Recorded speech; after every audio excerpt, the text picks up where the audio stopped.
Harper Audio presents Still the Best Hope: Why the World Needs American Values to Triumph by Dennis Prager.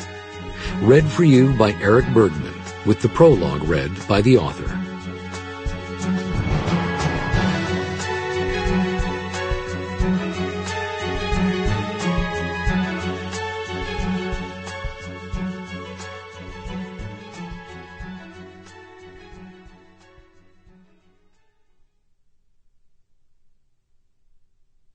Prologue. Why this book? I have written this book because I am convinced that there's a way to end most evil. Footnote. By evil, I mean the deliberate infliction of death, cruelty, oppression, and other injustices on fellow human beings. It's a sign of the times in which we live, and one of the reasons for this book, that I feel compelled to define evil. It is necessary to define a term that should not need to be defined because a generation of Westerners has been taught that good and evil are subjective terms, that one man's evil is another man's good. In this morally confused modern world, evil needs to be defined. And ending evil is the most important task humans can ever undertake. The only proven way to achieve this on any large scale is the American value system. These values are proclaimed on every American coin: liberty, in God we trust, e pluribus unum. Each one is explained at length, and each one is adaptable to just about any society in the world. I have written this book with a number of audiences in mind. It is written first for Americans who already affirm American values. To those who would argue that this is an unnecessary exercise in preaching to the choir, I would say that unfortunately this is not the case. Most of the choir have forgotten the melody. Few Americans can articulate what is distinctive about American values or even know what they are. There is in fact a thirst among Americans for rediscovering and reaffirming American values. I know this from my daily radio show, and I know this from a personal experience.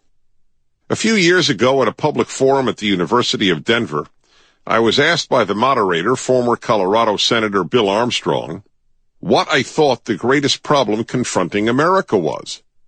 I answered that it was that the last two generations of Americans have not communicated what it means to be American to their children. Someone in the audience videotaped my response and put it on YouTube, where millions of people have seen it. A lot of Americans realize we have forgotten what we stand for.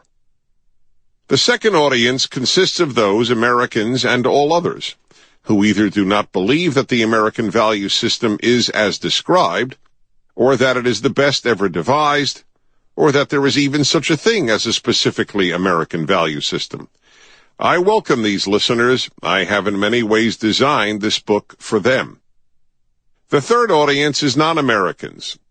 As this book is being recorded, it is finally becoming obvious that the European attempt to create a welfare state alternative to the American model has failed. Begun after World War II, the secular welfare state offered Europeans and sympathetic non-Europeans an alternative to American religiosity and to what the welfare state's supporters depict as cutthroat, heartless American free market capitalism. But some 50 to 60 years later, it is clear that this state is economically, and as you will hear in this audio program, morally unsustainable. Of the two democratic models, the European and the American, only the American one works and can endure. And the beauty of it, as far as non-Americans are concerned, is that it does not demand that any group give up its national or religious culture, except insofar as the culture holds values in conflict with the American value system. On the contrary, Americanism, as this value system is called, wants all peoples to retain their national culture and allegiances. A word about the way arguments are formulated here. I make a generalization.